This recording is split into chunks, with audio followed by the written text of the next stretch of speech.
राधे राधे साथियों, बोलो गणपति महाराज की जय। आप सभी को करवा चौथ की अनेकानेक शुभकामनाएं।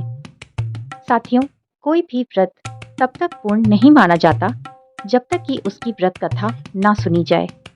तो आज के वीडियो में हम सुनेंगे करवा चौथ की पौराणिक व्रत कथा। चौथ माता की जय। चौथ माता सभी का सुहाग अमर रखें। बहुत समय पहले की बात है। एक साहूकार के 7 बेटे और उनकी एक बहन थी जिसका नाम था करवा।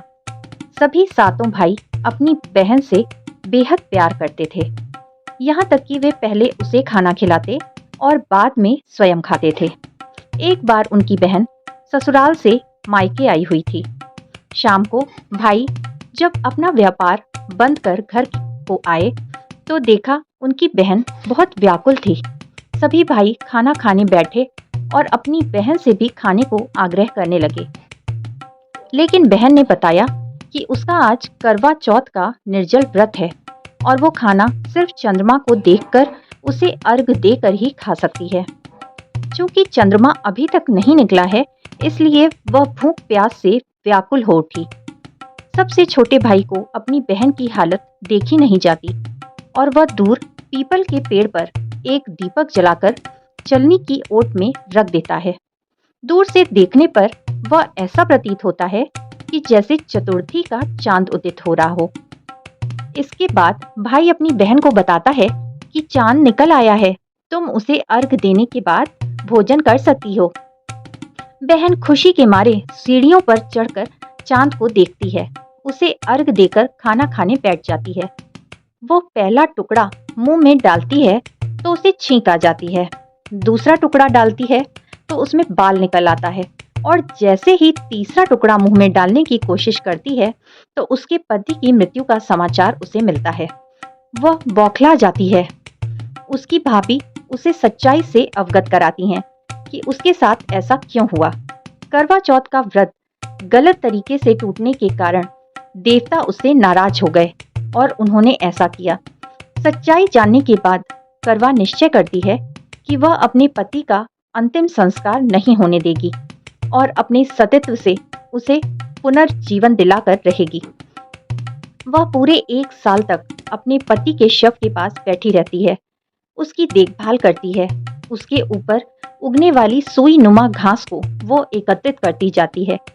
1 साल बाद फिर करवा चौथ का दिन आता है। उसकी सभी भाभियां करवा चौथ का व्रत रखती हैं। जब भाभियां उससे आशीर्वाद लेने आती हैं तो वो प्रत्येक भाभी से यम सुई ले लो, पिए सुई दे दो, मुझे भी अपनी जैसी सुहागिन बना दो, ऐसा आग्रह करती है। लेकिन हर बार भाभी उसे अगली भाभी से आग्रह करने को कहकर चली जाती।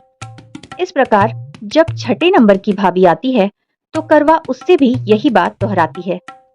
यह भाभी उसे बताती है कि चूंकि सबसे छोटे भाई की वजह से उसका व्रत टूटा था, अतः उसकी पत्नी में ही शक्ति है कि वह तुम्हारे पति को दोबारा जीवित कर सकती है।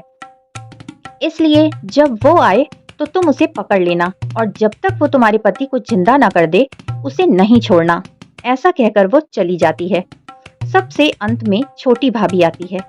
करवा उनसे भी सुहागिन बनने का आग्रह करती है, लेकिन वह टाल मटोली करने लगती है। इसे देख करवा उन्हें जोर से पकड़ लेती है और अपने सुहाग को जिंदा करने के लिए कहती है।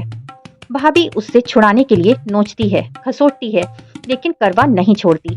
अंत में उसकी तपस्या को देख भाभी पसीज जाती है और अपनी छोटी उंगली को चीरकर उसमें से अमृत उसके पति के मुंह में डाल देती है। करवा का पति तुरंत श्री गणेश कहता हुआ उठ बैठता है।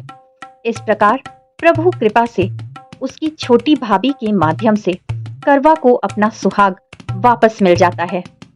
हे श्री गणेश, माँ गौरी, जिस प्रकार करवा को चिर सुहागिन का वरदान आपसे मिला है, वैसा ही सब सुहागिनों को मिले। करवा चौथ व्रत कथा संपूर्णम।